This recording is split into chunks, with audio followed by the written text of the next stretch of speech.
साथै जय मसी पनि। आजको यस अन्तर्क्रिया कार्यक्रममा मैले खुसी मनाउनै पर्छ र पत्रकारज्यूहरूलाई धन्यवाद दिनुपर्छ।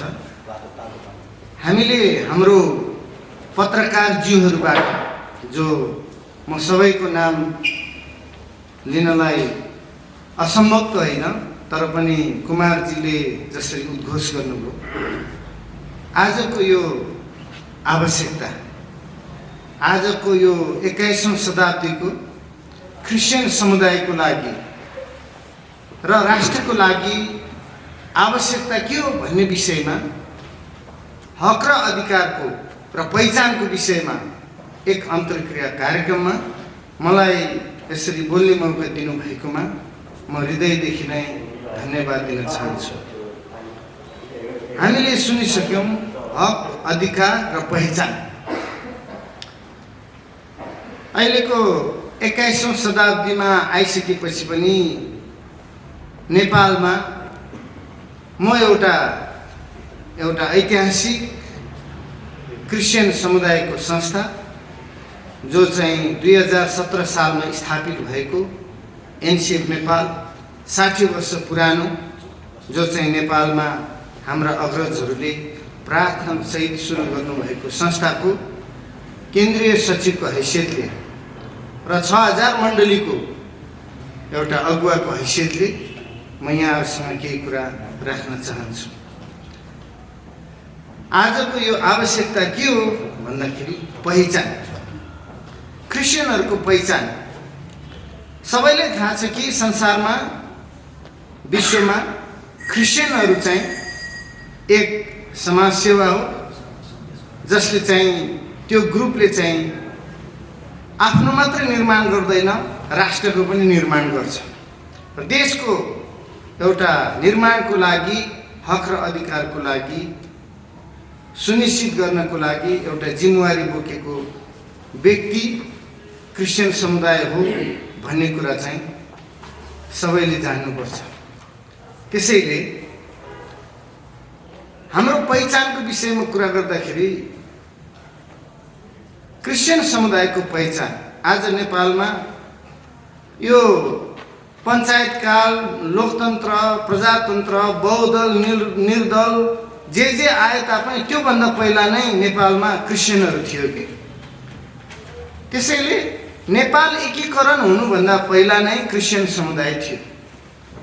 त्यसको पहिचान चाहिँ हामीले खोजेनौँ कि गरेनौँ कि त्यो हामीले हाम्रो अग्रजहरूलाई दोष दिनु मिल्दैन। तर क्रिस्चियनको हक र अधिकार भन्दा पनि क्रिस्चियन समुदायको हक र अधिकारको लागि हामीले जानी नजानी हाम्रा अग्रजहरूले नपढेको भए तापनि खाली खुट्टा हिँडेर भए पनि यो देशमा ठुलो सेवा गरेको हामीले देखेका छौँ। अनि क्रिस्चियनहरूको लागि जेल, नेल, कुनै पनि काम नगरिकन बिना निर्दोष व्यक्तिहरूलाई लगेर थुनिएको, जेल हालेको कुराहरू, कैद गरिएको कुराहरू त्यति बेलादेखि मात्र होइन, अहिलेसम्म पनि छ। त्यसैले यो क्रिस्चियनको पहिचान चाहिँ अहिले पनि स्थापित भएको छैन जस्तो लाग्छ।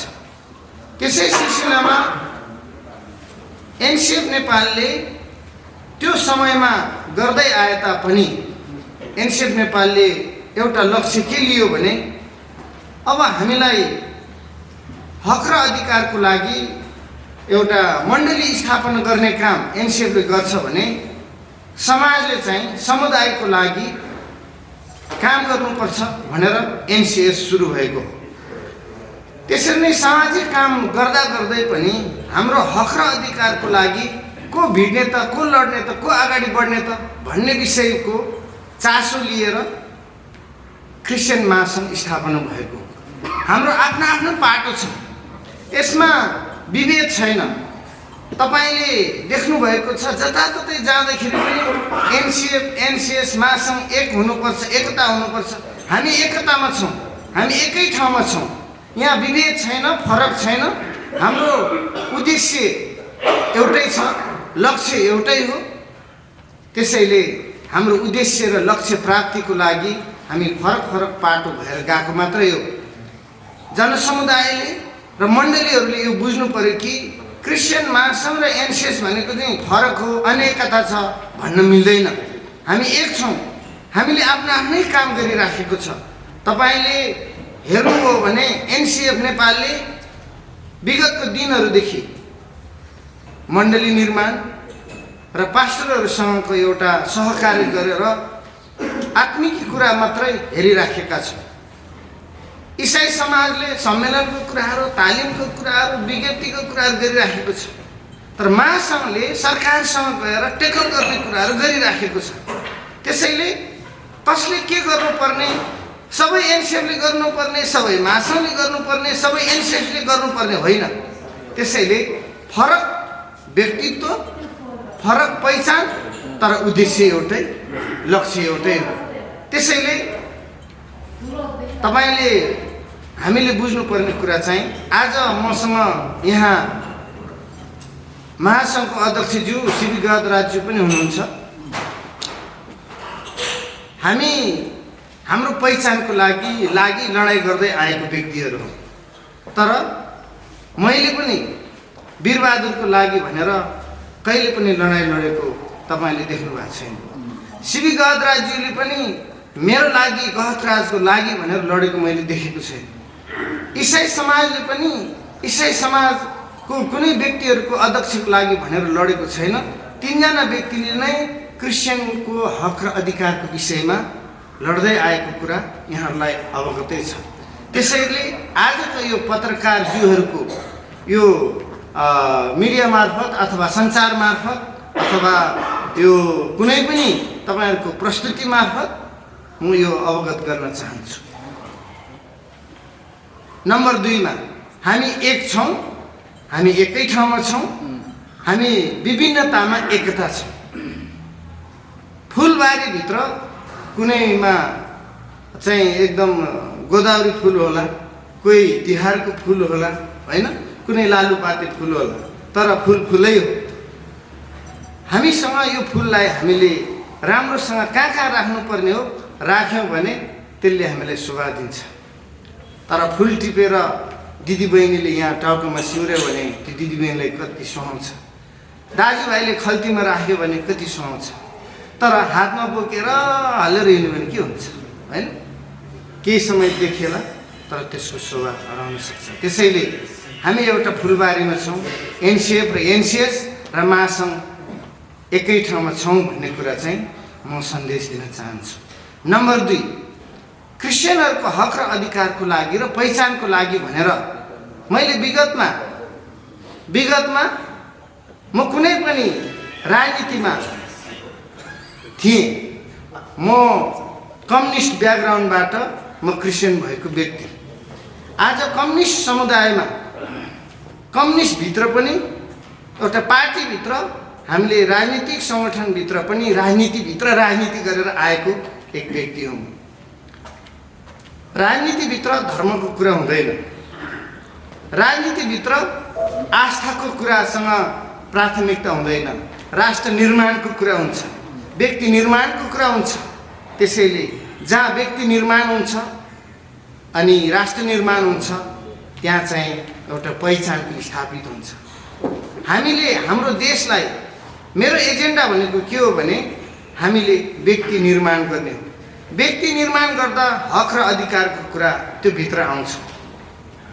त्यसैले आजको आवश्यकता के हो भने क्रिस्चियन राजनीति होइन, राजनीति क्रिस्चियनको लागि आवश्यक छैन, राजनीति कुनै बुद्धिस्टको लागि आवश्यक छैन, राजनीति कुनै जातिको लागि आवश्यक छैन, तर यो देशको लागि खाँचो छ। के को लागि?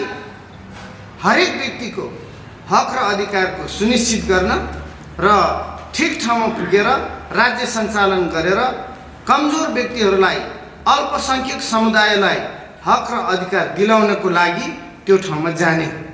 बाहिर बसेर चिच्याएर हुँदैन के।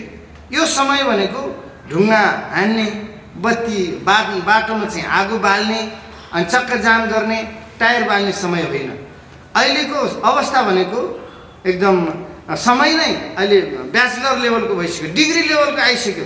तपाईँले कुरा गर्दाखेरि पनि एउटा डिग्री लेभलको कुरा गरेन भने बुझ्दैन। तर हाम्रो डिग्री गरेर चाहिँ प्रौढ शिक्षाको काम गर्यो भने त्यसको चाहिँ के हुन्छ होला त्यो चाहिँ बुझ्नु पर्यो। त्यसैले हाम्रो कहिलेकाहीँ पिएचडी गर्ने साथीहरूले प्रौढ शिक्षाको काम गरेको देख्दाखेरि चाहिँ मलाई साह्रै मन दुखेर आउँछ कि। त्यसैले बरु प्रौढ शिक्षा चलो गर्नेले पढ्नेले देश चलाए, देशको प्रधानमन्त्री बने, तर पिएचडी गर्नेहरूले प्रौढ शिक्षाको काम गर्दाखेरि चाहिँ म जस्तो एउटा साधारण व्यक्तिलाई साह्रै दुःख लाग्छ। अर्को कुरो नम्बर 3 मा अब हामीलाई यो देशमा नयाँ पार्टीको आवश्यकता किन पर्यो होला भनेर विभिन्न मान्छेले सोधिरहेछ कि। हामीले पार्टी खोल्नु खोजेको होइन, मान्छेले एउटा पहिचान दिन खोजेको मात्रै हो, हाम्रो हक र अधिकारको लागि बोल्न खोजेको मात्रै हो। तर सदनमा गएर साँच्चै नै राष्ट्र निर्माण नै गर्ने हो भने कुनै पनि एउटा पार्टीको आवश्यकता छ।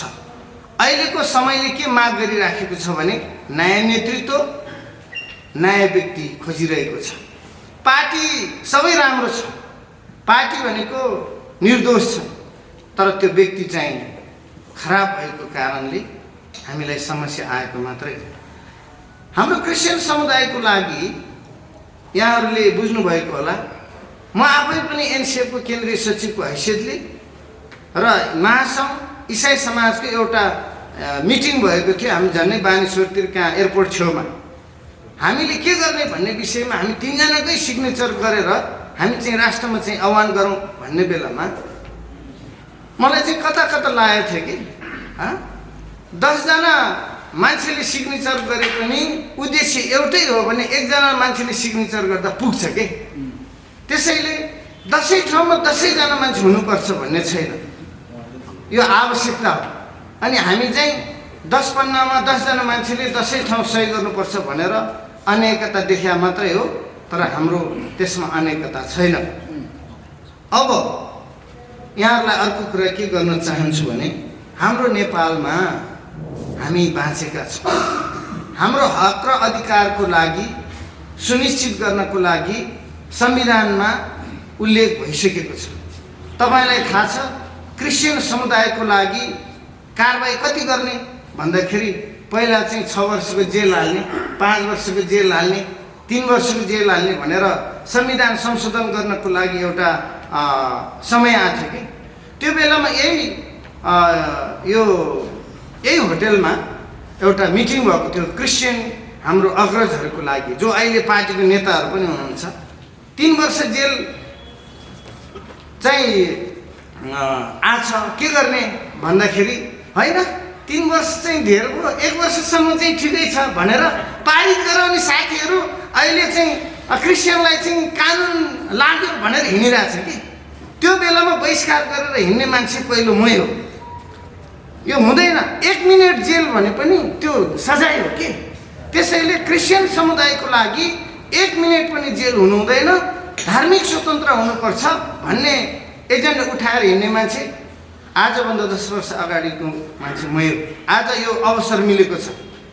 त्यसैले जुन दिनसम्म वीरबहादुर रहिरहन्छ त्यसैले क्रिस्चियनहरूको हक र अधिकार मात्र होइन, अल्पसंख्यक समुदायको र अल्पसंख्यक धार्मिक समुदाय जाति विभिन्न सबैको लागि यो प्राण भइन्जेल म लड्नेछु भनेर अहिले पनि हिँडिरहेको छु।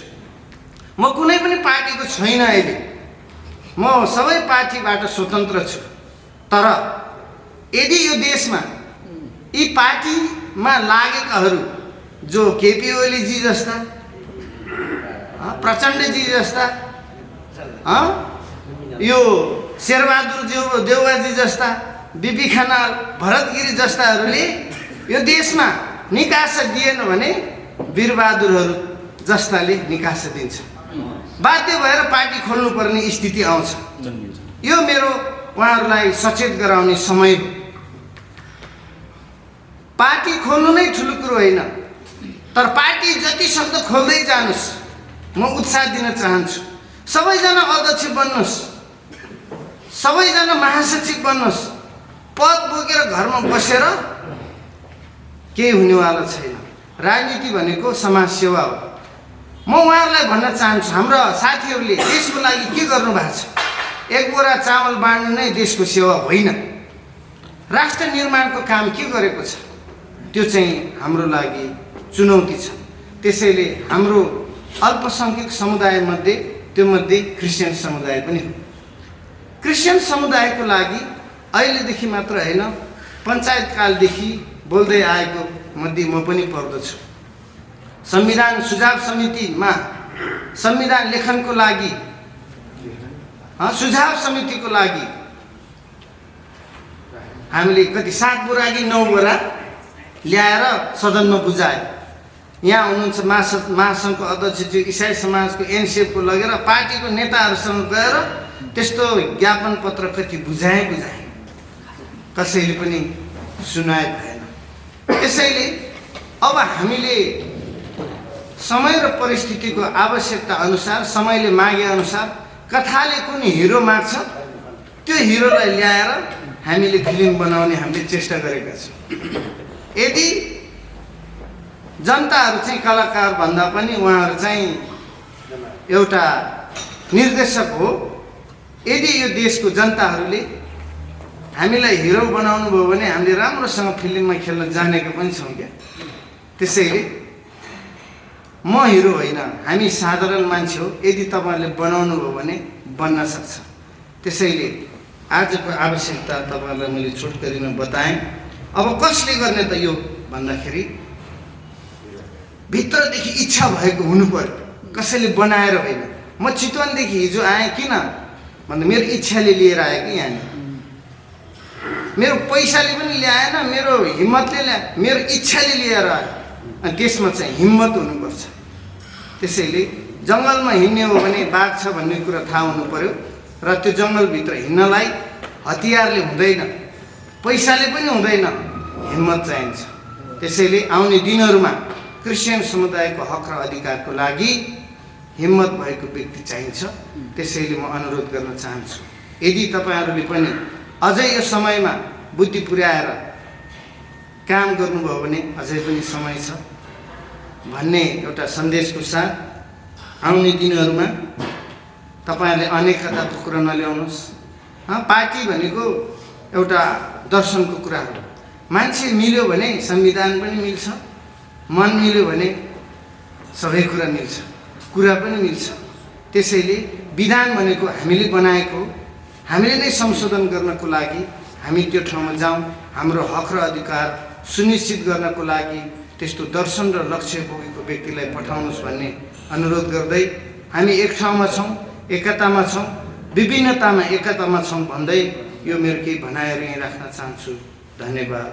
जय मसीह। नमस्कार।